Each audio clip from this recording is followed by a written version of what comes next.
తెలంగాణ ప్రభుత్వం మరో కొత్త పాలసీని తీసుకొచ్చింది. సూక్ష్మ, చిన్న, మధ్యతరహా పరిశ్రమలు, ఎంఎస్ఎంఈల పటిష్టతకు పెద్దపీట వేస్తూ తీసుకొచ్చిన నూతన విధానాన్ని ముఖ్యమంత్రి రేవంత్ రెడ్డి ఈరోజు హైదరాబాద్లో ఆవిష్కరించారు.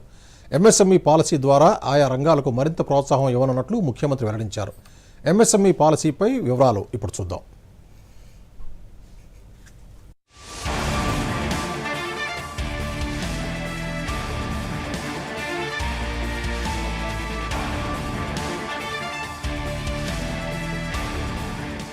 తెలంగాణ ఆర్థిక వ్యవస్థకు వెన్నెముకగా పరిగణించే సూక్ష్మ, చిన్న, మధ్యతరహా పరిశ్రమల పటిష్టతకు ప్రభుత్వం నూతన విధానాన్ని తీసుకొచ్చింది. ఎంఎస్ఎంఈలను ప్రోత్సహించేందుకు, పెట్టుబడులను ఆకర్షించేందుకు తెలంగాణ ఎంఎస్ఎంఈ పాలసీ 2024ను సీఎం రేవంత్ రెడ్డి ఆవిష్కరించారు.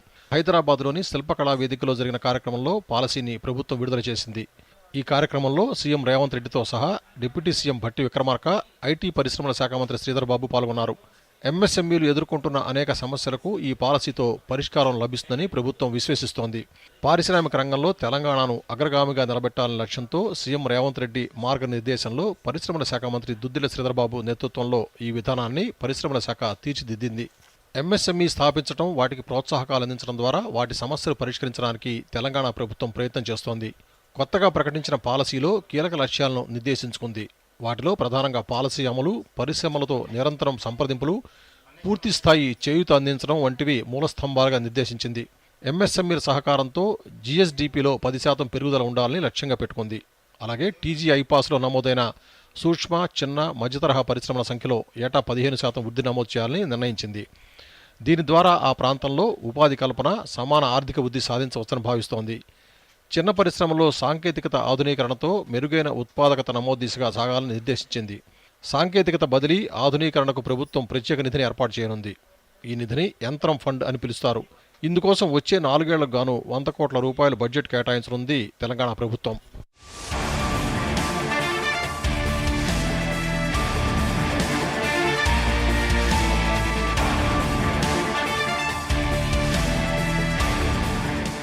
ఎంఎస్ఎంఈల ద్వారా 20% ఉద్యోగ అవకాశాల పెంపు ఉండాలని, ఇందులో 30% ఎస్సీ, ఎస్టీ మహిళా కార్మికులు ఉండేలా చూడాలని సూచించింది. అలాగే పరిశ్రమల వృద్ధికి అడ్డంకులను తొలగించడానికి చర్యలు తీసుకోనుంది. చిన్న తరహా పరిశ్రమలు స్థాపించాలనుకున్న వారికి స్థలాన్ని సరసమైన ధరలకు అందుబాటులోకి తీసుకురావడంపై దృష్టి పెట్టనుంది. ఆర్థిక వనరులను అందుబాటులో ఉంచడం, పరిశ్రమ ఉత్పత్తిలో అవసరమైన ముడిసరుకు అందుబాటులోకి తేవడం, మార్కెట్లతో అనుసంధానం మెరుగుపరచనుంది. అలాగే అదనపు రాయితీల కింద ప్రభుత్వం 30 లక్షల పరిమితి వరకు 25% మూలధన పెట్టుబడి రాయితీని అందించనుంది. ముడిసరుకు దిగుమతిపై విధించే సుంకాన్ని తిరిగి చెల్లించాలని ప్రతిపాదించింది. ఆన్లైన్ ద్వారా బిజినెస్ టు బిజినెస్ ప్లాట్ఫామ్స్లో ఎంఎస్ఎంఈల ఉనికిని పెంచాలని నిర్ణయించింది. నాణ్యతా ప్రమాణాలను ధృవీకరించే హాల్ మార్క్ సర్టిఫికెట్ పొందడం కొరకు తెలంగాణ ప్రభుత్వం ఎంఎస్ఎంఈలకు పూర్తి సహకారం అందిస్తుంది. మరోవైపు పరిశ్రమల్లో మహిళల భాగస్వామ్యం పెంచడం కోసం ప్రత్యేక చర్యలు తీసుకోనుంది. మహిళల ఆధ్వర్యంలో నడుస్తున్న ఎంఎస్ఎంఈలకు 15 లక్షల వరకు దిగుమతి చేసుకున్న నమూనాలపై చెల్లించే సుంకాన్ని ప్రభుత్వమే తిరిగి చెల్లిస్తుంది. అలాగే బయోటెక్నాలజీ, ఫార్మాస్యూటికల్స్, ఫుడ్ ప్రాసెసింగ్ వంటి అనేక రంగాల్లో మహిళా కార్మికులకు ఉపాధి అవకాశాలను పెంచేలా చర్యలు తీసుకోనుంది. ఈ పాలసీలో నిర్దేశించుకున్న లక్ష్యాలతో దేశంలోనే అత్యుత్తమ, ఆదర్శవంతంగా రాష్ట్రం నిలుస్తుందని ప్రభుత్వం భావిస్తోంది.